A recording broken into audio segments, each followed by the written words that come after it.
ഇന്ന് നമ്മൾ രാവിലെ ഉണ്ടാക്കുന്നത് ചപ്പാത്തിയാണ് കേട്ടോ. ചപ്പാത്തിയും പിന്നെ അതിലേക്ക് കഴിക്കാനായിട്ട് നമ്മുടെ ചെമ്മീൻ കറി വറ്റിച്ച് വെച്ചിട്ടുണ്ട് കേട്ടോ. ഇന്നലത്തെ ചെമ്മീൻ കറി വറ്റിച്ച് വെച്ചിട്ടുണ്ട്. അപ്പോൾ അതാണ് രാവിലത്തെ ബ്രേക്ക്ഫാസ്റ്റ്. ഞാനിവിടെ ഗോതമ്പ് പൊടി ഉപ്പും കുറച്ച് ഓയിലും ഒഴിച്ചിട്ട് വെച്ചിട്ടുണ്ട്. ഇനി ഇത് ചൂടുവെള്ളത്തിൽ നമ്മൾ കുഴച്ചെടുക്കും. ചപ്പാത്തിക്കുള്ള മാവൊക്കെ കുഴച്ച് പരത്തിയിട്ടില്ല, കുഴച്ചിട്ട് നമ്മൾ ഉണ്ടാക്കി വെച്ചിട്ടുണ്ട് കേട്ടോ. നമുക്ക് അപ്പോൾ എളുപ്പം വേഗം പരത്താനായിട്ട് പറ്റും. അപ്പോൾ ഓരോന്നോരോന്നെടുത്തിട്ട് വേഗം നമുക്ക് പരത്തെടുക്കാം. അപ്പോൾ അതിന് മുമ്പായിട്ട് നമ്മുടെ ചാനൽ ആദ്യമായിട്ട് കാണുന്നവരുണ്ടെങ്കിൽ ലൈക്ക് ചെയ്യുക, ഷെയർ ചെയ്യുക, സബ്സ്ക്രൈബ് ചെയ്യുക കേട്ടോ. നിങ്ങളുടെ സപ്പോർട്ടില്ലാതെ എനിക്ക് മുന്നോട്ട് പോകാനായിട്ട് സാധിക്കില്ല. അപ്പോൾ നിങ്ങൾ എന്തായാലും സബ്സ്ക്രൈബ് ചെയ്യുക കേട്ടോ. സബ്സ്ക്രൈബ് ചെയ്തിട്ട് വീഡിയോസ് കാണാം കേട്ടോ. അപ്പം അങ്ങനെ സക്സസ്ഫുള്ളി നമ്മളൊരു ചപ്പാത്തി പരത്തി കഴിഞ്ഞിട്ടോ. അങ്ങനെ പെർഫെക്റ്റായിട്ട് റൗണ്ടിലൊന്നല്ല കിട്ടുമെങ്കിലും ഓക്കെ, കുഴപ്പമില്ലാത്ത രീതിയിലൊക്കെ പരത്തിയെടുത്തിട്ടുണ്ട്. അങ്ങനെ നമുക്കിത് മുഴുവനും അതുപോലെ പരത്തിയെടുക്കാം കേട്ടോ. നമ്മുടെ എല്ലാ ചപ്പാത്തിയും പരത്തി കഴിഞ്ഞു. ലാസ്റ്റാണ് കേട്ടോ, ഇത് ലാസ്റ്റ് വണ്ണാണ്. അപ്പോൾ ഇതുകൂടി നമുക്ക് പരത്തിയെടുക്കാം.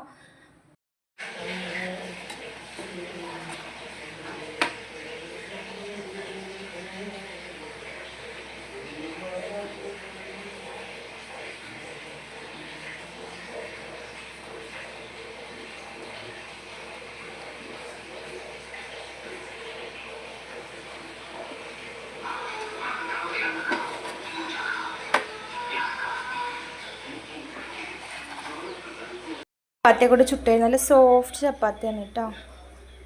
കുറച്ച് പൊടി കുഴക്കുമ്പോൾ കുറച്ച് ഓയിലും ഒഴിച്ചു കൊടുത്തു കഴിഞ്ഞാൽ, അതുപോലെ തന്നെ ചൂടുവെള്ളത്തിലും കുഴച്ച് കഴിഞ്ഞാൽ നന്നായിട്ട് സോഫ്റ്റായിട്ട് കിട്ടും. കണ്ടോ, നല്ല സോഫ്റ്റാണ്. അപ്പം നമ്മുടെ ചപ്പാത്തിയും ചെമ്മീൻ കറിയും സൂപ്പറായിരുന്നു കേട്ടോ. അടിപൊളിയായിട്ട് കഴിച്ചു. ബ്രേക്ക്ഫാസ്റ്റൊക്കെ അടിപൊളിയായിട്ടുണ്ടായിരുന്നു കേട്ടോ. നമുക്ക് ഉച്ചക്കലത്തെ പരിപാടിക്ക് നോക്കാം. ഉച്ചക്കുള്ള ഉപ്പേരിയുടെ സാധനങ്ങളൊക്കെ നമുക്ക് കട്ട് ചെയ്ത് വെച്ചിട്ടുണ്ട് കേട്ടോ. നമുക്കിന്ന് നല്ല തളയിന് കിട്ടിയിട്ടുണ്ട് കേട്ടോ മീൻ. അപ്പോൾ തളയിൽ കായം പറ്റി വെച്ചിട്ടുണ്ട്. അതുപോലെ തന്നെ വഴുതനങ്ങ നല്ല ഇഷ്ടമാണ് എനിക്ക്. അപ്പോൾ ഞാൻ വഴുതനങ്ങ കുറച്ച് പൊരിക്കാനായിട്ട് കായം പറ്റി വെച്ചിട്ടുണ്ട് കേട്ടോ. അതുപോലെ നമ്മളെ വഴുതനങ്ങ ഉപ്പേരിയാണ് ഇവിടെ ഇപ്പോഴത്തെ സെറ്റ് ആയിക്കൊണ്ടിരിക്കുന്നത്. സിമ്പിൾ ഉപ്പേരിയാണ് കേട്ടോ. ജസ്റ്റ് മഞ്ഞൾപ്പൊടിയും ഉപ്പൊക്കെ ഇട്ടിട്ട് നല്ല ടേസ്റ്റാണ് കഴിക്കാൻ. നല്ല കറിവേപ്പിലൊക്കെ കൂടുതലിട്ടുണ്ട്. വീട്ടിൽ നിന്ന് കൊടുന്ന കറിവേപ്പിലാണ് കേട്ടോ. അപ്പോൾ നല്ല ടേസ്റ്റാണ്, നല്ല സ്മെല്ലുണ്ടാവും ഇതിന്. അപ്പോൾ കുറച്ച് കറിവേപ്പില ഇട്ടുണ്ട്, കുറച്ച് അധികം ഇടും ഞാൻ കറിവേപ്പിലൊക്കെ. പിന്നെ 2 പച്ചമുളക് ഇട്ട് സിമ്പിൾ ഉപ്പേരി. നല്ല ടേസ്റ്റാണ് കഴിക്കാൻ കേട്ടോ അങ്ങനെ വെച്ചിട്ട്. അപ്പം അങ്ങനെ പിന്നെ ഇതാ ഇവിടെ നല്ല അടിപൊളി ചോറുണ്ട്. ചോറൊക്കെ റെഡി ആയിട്ടുണ്ട് നേരത്തെ തന്നെ. പിന്നെ അപ്പം അങ്ങനെ ഇപ്പം നമുക്ക് ഇത് വറുക്കുന്നൊക്കെ കാണാം കേട്ടോ. ഓയിൽ ഒഴിക്കാം. ഓക്കെ, ഫസ്റ്റ് നമുക്ക് ഫിഷ് ഫ്രൈ ചെയ്യാം കേട്ടോ. ഓക്കെ,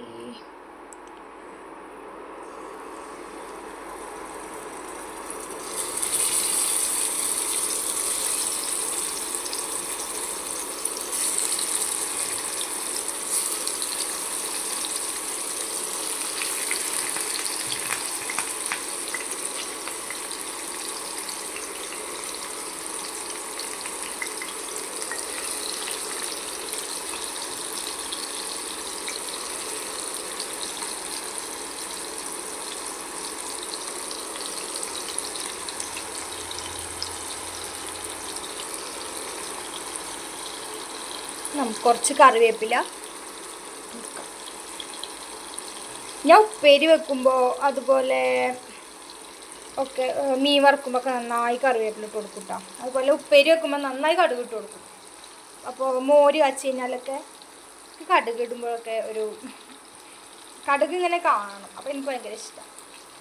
വേപ്പില ഇട്ട് കൊടുക്കും. ഓക്കെ, അപ്പം നമുക്കിത് നന്നായി മൊരിയണം ഇട്ടത്. മീൻ നന്നായി മൊരിഞ്ഞിട്ട് കഴിക്കുമ്പോഴാണ് അതിൻ്റെ ടേസ്റ്റ്. ചിലർക്ക് ഹാഫ് കുക്കായിട്ടുള്ളതൊക്കെ ഇഷ്ടമുണ്ടാവും കേട്ടോ. അപ്പോൾ ഇതൊക്കെയാണ് ഇന്നത്തെ ഉച്ചക്കത്തെ സ്പെഷ്യൽ. അപ്പോൾ നമ്മളതൊക്കെ കൂട്ടി ഭക്ഷണമൊക്കെ കഴിച്ചു. അപ്പോൾ വൈകുന്നേരം ആയപ്പോൾ ഞങ്ങൾ പുറത്തുനിന്ന് പൊരിക്കടിയൊക്കെ വാങ്ങിച്ചിട്ടുണ്ടായിരുന്നു കേട്ടോ. അപ്പോൾ കുറച്ച് പൊരിക്കടിയൊക്കെ വാങ്ങിച്ചിട്ടുണ്ടായിരുന്നു. അതിൽ ബ്രെഡ് പൊരിച്ചതൊക്കെ ഉണ്ടായിരുന്നു കേട്ടോ. ബ്രെഡ് പൊരിച്ച് നല്ല ടേസ്റ്റ് ഉണ്ടായിരുന്നു കഴിക്കാനായിട്ട്. കൂടെ ഒരു ചട്ടിനൊക്കെ കിട്ടലുണ്ട്. ഇപ്രാവശ്യം മേടിച്ചപ്പോൾ കിട്ടിയില്ല. ഞങ്ങൾ സ്ഥിരം വാങ്ങിക്കുന്ന കടയിൽ നിന്ന് തന്നെ കേട്ടോ വാങ്ങിച്ചത്. പിന്നെ ഇതുപോലെ ഒരു ഇറച്ചി നിറച്ചത് ഇറച്ചി പത്തിരിയോ എന്ത് പറയും കേട്ടോ. അപ്പോൾ ഇത് ഉണ്ടായിരുന്നു. അപ്പോൾ അത് നല്ല ടേസ്റ്റ് ഉണ്ടായിരുന്നു കഴിക്കാനായിട്ട്. പിന്നെ രാത്രി ആകുമ്പോൾ നമ്മൾ പുറത്തുനിന്ന് ഫുഡ് വാങ്ങിച്ചു കേട്ടോ. അൽഫാം മന്തി വാങ്ങിച്ചിട്ടോ. അപ്പോൾ മിനിമോൾക്ക് KFC വാങ്ങിച്ചു കൊടുത്തു. അപ്പോൾ അത്രയുള്ള വീഡിയോ ഇഷ്ടപ്പെട്ട് ലൈക്ക് ചെയ്യുക, ഷെയർ ചെയ്യുക, സബ്സ്ക്രൈബ് ചെയ്യുക കേട്ടോ.